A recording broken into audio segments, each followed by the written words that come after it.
सुप्रभात. निसर्ग कयेच्या दृष्टिकोन आपलं सुंदर कोकण. कन्येला शाळेची सुट्टी लागली व आमच्या सगळ्यांच्याच आवडीचा कोकणात 2 दिवस फिरून यायचं ठरलं. उत्कंठा लागलेली कोकणातल्या निसर्गाच्या भेटीची. प्रभू परशुरामाच्या देवभूमीला, त्या निसर्ग प्रभेला वंदन करण्याची, अथांग पसरलेला सागर प्रयेला, त्यांच्या लहरींना डोळ्यात सामावून घ्यायची प्रवास सुरू झाला. पावस शांत निसर्गरूपी श्री स्वामी समरूपानंद समाधी मंदिर, कोकण भूमीची आई भगवती मातेला चरण स्पर्श करून आशीर्वाद घ्यायचे, असे असंख्य अनेक मानांकिता मनात सजत होत्या व प्रवास सुरू होता. घरातून निघताना ठरवलं होतं, जाताना पालीला कुलस्वामी खंडोबा आणि आई म्हाळसाईचं दर्शन घ्यायचं आणि पुढील प्रवास सुरू करायचा. ठरल्याप्रमाणे कुलस्वामींच्या दर्शनाने अंकित होऊन आज आम्ही सह्याद्रीच्या कुशीतून कोकणात उतरणार होतो.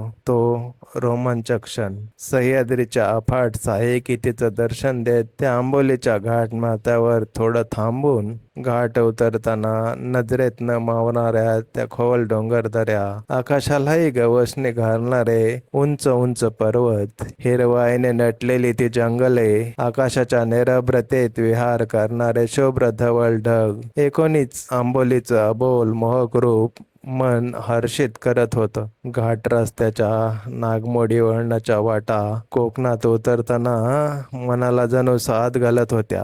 यावा कोकण आपलंच असो. सांज ढळता ढळता आंबोलीहून आम्ही कोकणात उतरलो. सावंतवाडीत. कोकणातील एका राजशाही शांतता असलेल्या त्या सावंतवाडी शहरात लख्ख प्रकाशात उजळलेला तो सावंतवाडीचा प्रसिद्ध राजवाडा आणि त्याच्या समोरील सावंतवाडीचं भूषण, राजवाड्यासमोरील पसरलेला तो शांत तलाव, ज्यात समोरच्या बाजूने पाहताना राजवाड्याचं प्रतिबिंब परावर्तित होत त्या तलावात बिंबित होत होत तो मनप्रिय दृश्य. राजवाड्याच्या ऐतिहासिक सुबरचनेची मांडणी, तेव्हाचं वास्तुशास्त्र याची जणू आजही याद करून देत होतं. ती शांत रात्र, कोकणचे सौंदर्यशीलता घेऊन निद्रिस्त झालेलं मन आणि त्या स्वप्नवत स्वप्नातच कधी न बोजळतील लागलं समजलंही नाही. सकाळची कोवळी पहाट, त्या थंड हवेच्या सोलहरी, पक्ष्यांचा मधुर किलकिलाट,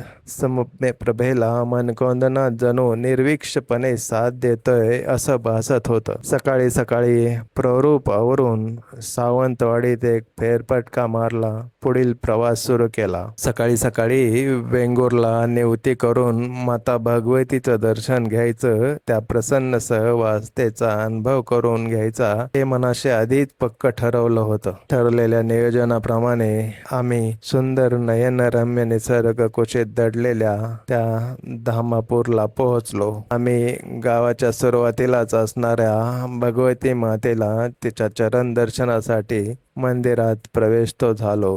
ओम भगवते नमः. कोकणी ढाच्यातील ते मंदिर प्रभाळ, सुंदर कोकणी स्तरीय रचना, कौलारू देखणेत्वाचं प्रतिम रूप, सागबानी अडींच्या उरकमजावर टुमदारपणे रचलेल्या कौलांच्या त्या खणाने मंदिराची अप्रतिम मान जणू एक सालस शाश्वतता उत्पन्न करत होती. वातावरणातील पवित्रला निर्गवी उंची प्रदान करत होते. समोरच गाभाऱ्यातील ती प्रसन्नाधिक भगवती मातेचे आंतरिक शांत रूप मनाला अधिक सम्यकता, आनंद व अधिक उर्मी मिळवून देत होतं.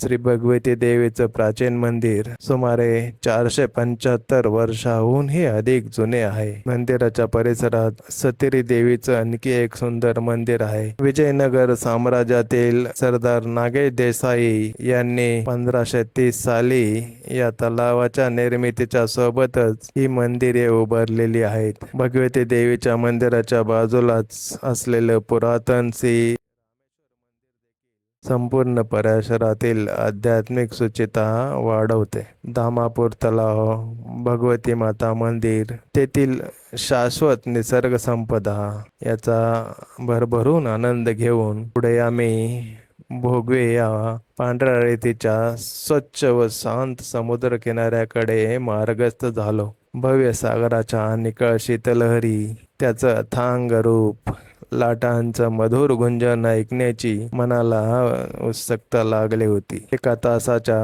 त्या निसर्गाच्या कवेतून, त्या अफाट गर्दीच्या हिरवाईच्या निसर्ग संपदेच्या सहवासातून भोगवेच्या समुद्रकिनारी आम्ही पोहोचलो. भोगे बीच, तेथील एकांत, नीरव शांतता, स्वच्छ सुंदर पांढरा रेतीचा समुद्र किनारा गर्दी गोंगाटापासून अगदीच अलिप्त आहे. दूर दूर पर्यंत पसरलेला सागर किनारा वैश्विक शांत वातावरणाचा अनुभव देतो. अगदी देवबागला स्काय रायडिंग करून काही जण या किनाऱ्यावरही उतरताना पाहायला मिळतात. शाश्वत सुंदरता असलेले निवती व भगवी समुद्रकिनाऱ्याची आनंददायी क्षमता निसर्ग प्रेमींसाठी अलौकिक अशीच आहे. त्याचा अनुभव खरं तर त्या जागी पोहोचूनच घेता येतो. त्या शांत, मनमुग्ध शांत क्षणाचा अनुभव घेण्यासाठी याहून सुंदर ठिकाण कोकणात दुसरं क्वचितच पाहायला मिळेल. येथून चिपी एअरपोर्ट अगदी 5-10 मिनिटाच्या अंतरावर असल्यामुळं जॅकी श्रॉफचं फार्म हाऊस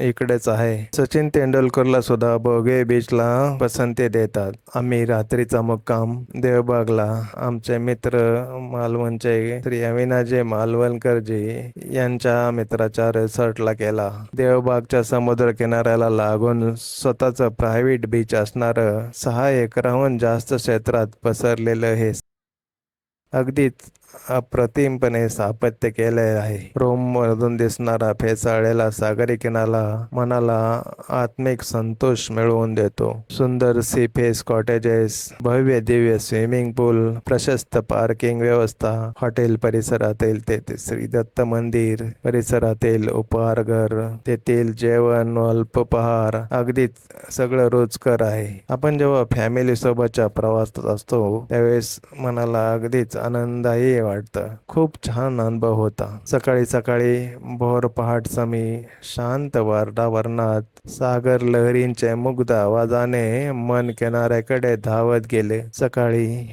निशाचर उजळताना ते सृष्टीचं भव्य रूप सागराचे अनंत गगन भेटीत सामावलेलं पाहताना मानवतेचे व्यक्तिता संक्षेपित होते. तो देवबाग भूमीचा सुप्रभातीचा निरामय आनंद चिरप्रभेला उत्साही करत होता. रेतीच्या शुभ्र बनात अनवाणी चालताना मन चेतना अगदी पुलकत होत होती. तो सागरी ब्रह्मणाचा सात्विक आविष्कार मनात साठवून पुन्हा रिसॉर्ट गाठले. सकाळी सकाळी स्विमिंग पूलात मनसोक्त डुंबून झाल्यावर रिसॉर्ट मालक व स्टाफचा निरोप घेऊन मालवणी मसाल्यांची खरेदी करून पुढील प्रवास सुरू केला. मालवणपासून काही अंतरावर असणाऱ्या समुद्राच्या किनाऱ्यावरील एक बेट जुवे या गावाला भेट द्यायची. 60-70 घरांच्या त्या छोटकोळ्या वाडीला, त्या निसर्ग तडामाडीच्या त्या वाडीला, आंबी सुपारी नारळाच्या त्या झाडाने गुंफलेल्या बेटाला पाहायचं आणि पुढील प्रवास सुरू करायचा. धन्यवाद.